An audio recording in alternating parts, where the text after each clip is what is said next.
I am sure you've heard about the destruction of the 20th century. Do you know what the Nazis did to the Jews and other minority groups? 6 million people killed in under 5 years.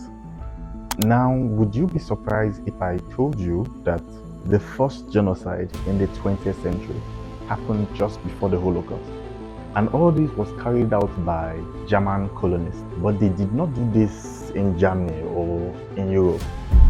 They practiced this in Africa. I'm about to tell you one of the craziest, most wicked, vicious, atrocious genocide, and this happened on African soil. Now, the event in this video is not for the soft-hearted. If you're a bit sensitive, then I advise you should tread carefully going forward.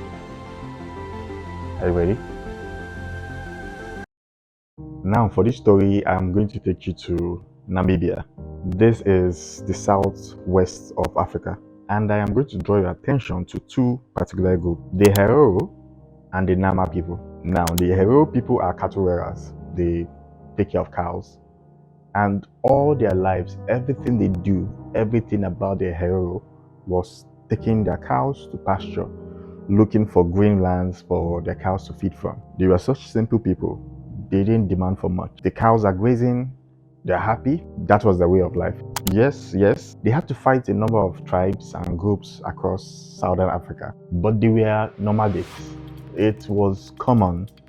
If you take your cattle and you move from place to place, Greenland to Greenland, feeding them, you are bound to get some people upset, the owners of those territories. And this is something that has been happening recently in Nigeria in the past 10 years, where cattle rearers have issues with the owners of the land. So the Herero people had a lot of rivals, and which is normal. A lot of African groups had rivals. Now, moving south of the Herero people, we have the Nama people. And these two communities were some of the communities staying in Namibia as at then.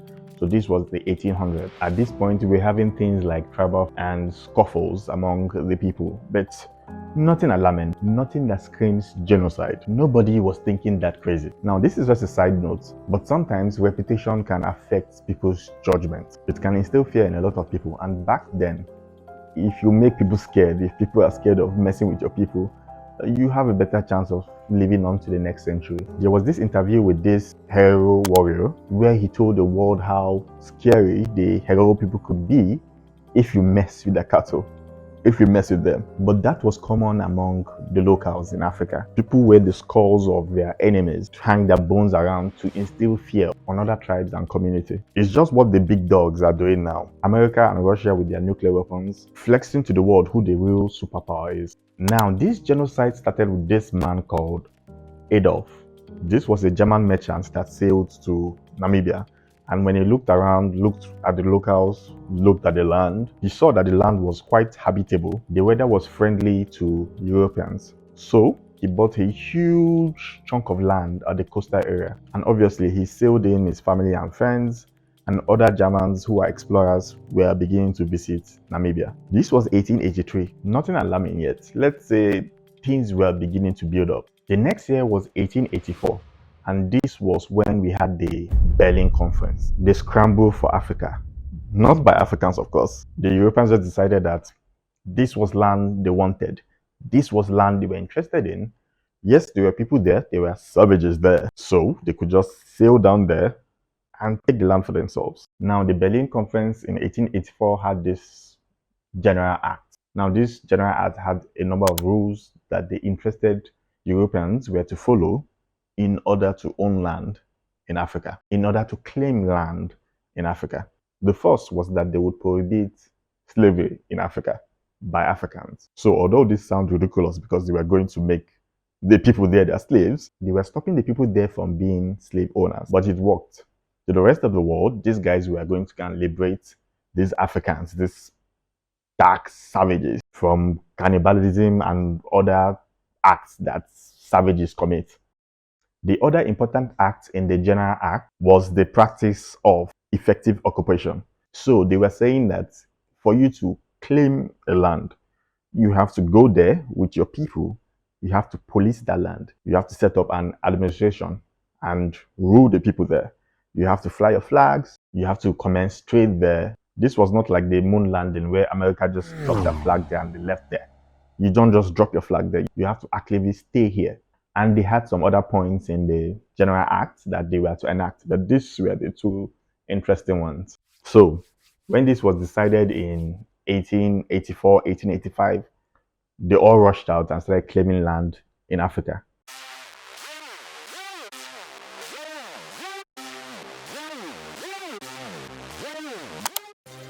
The British took land in the south, the west, the east. The French were interested in land in the north and western Africa. The Germans, the Belgians, everybody started carving out places that they believe belongs to them now because they were better. And Germany had at least 3 colonies in Africa, one of which was Cameroon, but we are interested today in Namibia, the southwest of Africa. Back to the locals. So remember when I told you that the Herero people were having conflict with neighbors and tribes? And it is very stressful to manage conflicts. You lose men in battle, you lose some of the cattle, and it is natural for leaders to find a way to help their community, find a way to win, find a way to reduce casualties on your side. And so, when the Herero people saw these German colonists, these German visitors on the land with advanced aggressive tools that could take down a number of opponents in a distance, tools that could make one man challenge 20 men and not get a scratch. It is just wise to find a way to incorporate this in your culture. Find a way to work with advancements in technology to help your cause. So, the Herero chief then hired the labor of the German colonists. Help me, help my people. Help me deal with these rivals. Help me deal with this tribe that are trying to take our land, or we want to take some of the land because our cattle are growing. We need more grassland to feed them. So help me conquer this land or defend ourselves against this tribe, and in return I would pay you with a little piece of land. It seems you guys are choking there in the coast. The land is not enough. Wouldn't you mind more land? Help me conquer this place. I'm going to give you more land. You're going to farm more crops for yourself, and it's a win-win situation. And the Germans saw this and were like, yeah, yeah, yeah. So, more German men were flown into Namibia to help the Herero in defending the land, in conquering or raiding more lands for their cattle. And it was fine at first. They were beginning to defend themselves comfortably and reducing the casualties in the battles, which was all fine for them and good. But then obviously news started coming up that the colonists were beginning to abuse the Herero girls and women. And the men did not like that. No one liked that. And the painful thing was that even with eyewitnesses, the Hereros could not persecute the Germans for the crimes they were committing because the Germans had better weapons, the Germans were helping them out, and the Germans were beginning to own land in Namibia. They were beginning to get very comfortable. And the Herero people did not like this. This was beginning to go out of hand. There was even the story of one of the sons of the Herero chief. He was riding in a wagon on a journey with his wife and child, and they saw this German trekking on the street. And they figured like, whoa, this young man looks stressed, he's sweating, he needs help. Young man, where are you going to? Can we help you? And this German was like, oh yeah, I'm heading to the market to buy a horse. If you could just give me a lift till I get to the market, that would be fantastic. You would have done more than enough.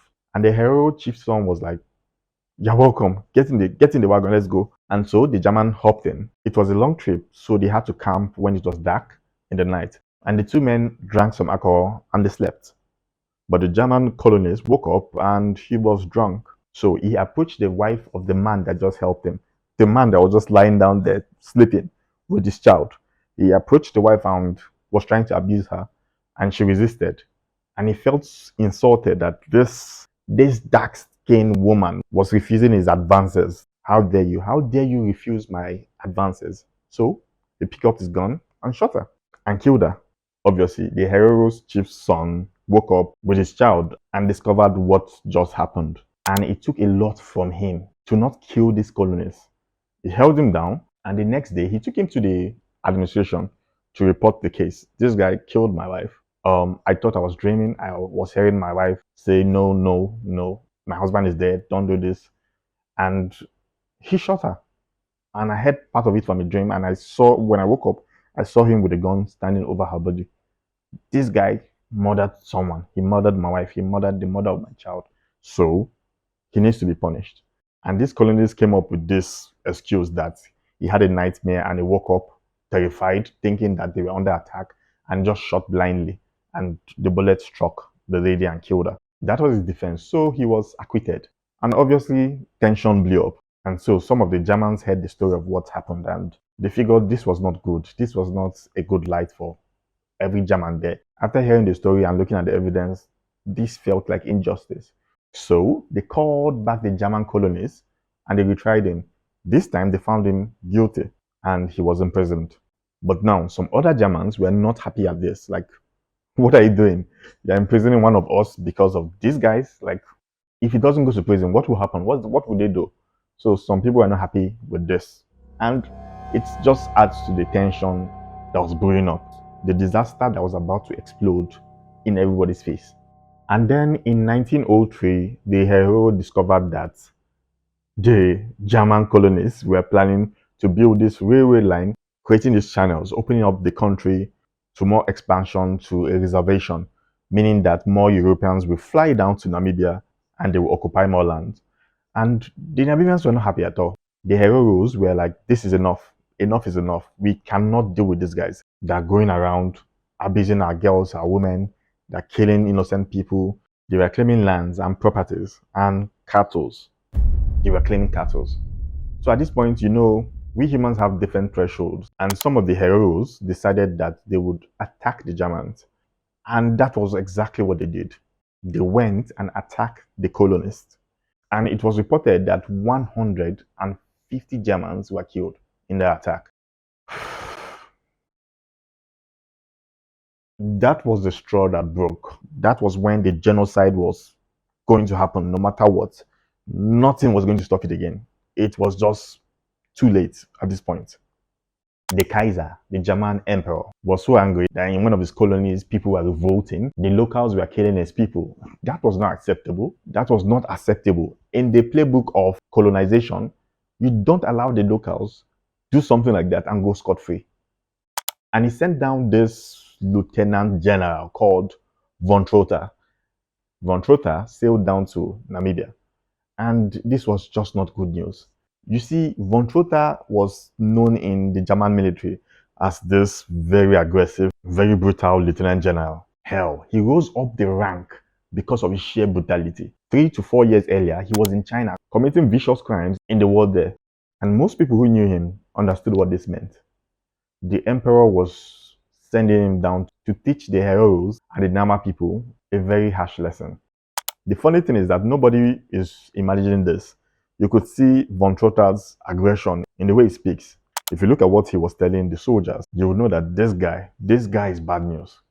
And he did not come empty-handed. He came with thousands, 9 to 11,000 SS troops. All these boats landed on the shore of Namibia. And so, the attack on the Herero people began. They were obviously and unfortunately outmatched. We are talking about technology here, the weaponry there. These SS troops were just cutting down people with bullets. And they were winning. But they were not taking prisoners. They were shooting everybody, every man. Whether you are armed or not armed, whether you own a cattle or you don't own a cattle. Once you are seen in Namibia, in as much as you were a local, you'll be shot and killed. And they were not just going around attacking some places and leaving some places out. No. You are going all out and chasing out the locals. They were clearing the entire Namibia to be a fully occupied German colony. The locals were being chased into the desert, where most of them died of starvation and thirst. And there were even reports of the Germans poisoning water holes and rivers that they know that the locals drank from in order to eliminate more of them. And von Trotta said, don't kill the women and the children. We are not savages. But don't let them stay. Chase them into the desert. Let nature do its thing. And a lot of those people that are being chased into the desert were dying of starvation and thirst. Now, of course, not all Germans were on board with this. Obviously, these were heinous crimes being committed. There was no way everyone would be on the side of von Trotta, right? So some Germans in the colony and others at home were calling out to the Kaiser, the emperor, please, stop von Trotta. He's giving us a bad name. This is not the Christian way. This is not how we want the world to know Germany. We are not monsters. Can you just stop von Trotta from killing women and children? And it was said that others came from Germany to stop von Trotta's brutal action. He had killed enough, and he changed strategies. So this time they started taking in prisoners. So women, children, old men, injured men were all being sent to concentration camps. These were some of the first concentration camps built on Earth. They were shipping people to all these sites, but they called it camps to reform the savageness of the local man. And these people were slaves. These people were servants for the German military. And there is this particular concentration camp called Shark Island. Now, there are different stories for why it was called Shark Island. Some people even mentioned that it was because that island was surrounded by shark-infested waters. Others that visited that camp stated that every day, bodies of dead Namibians were packed and carted away to the shore, where shallow graves were dug for the bodies. And when the tide came in, it washed out the bodies for sharks to feed on them. And while all this were going on, we had mad doctors and mad scientists coming in to the camp, where they were selecting people with different quirks. So if you are too tall, or you are too short, or you are too fat, or you are too thin, or you are too dark, they would select you for their experiment. They would test out viruses in your body, bacteria, fungi, see how it reacts to a living human body.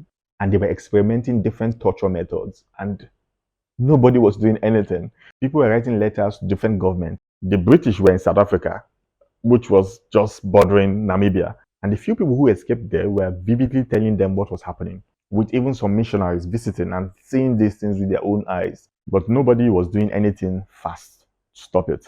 The atrocities went on. And to add insult to the already deep injury, those killed were not just left to die.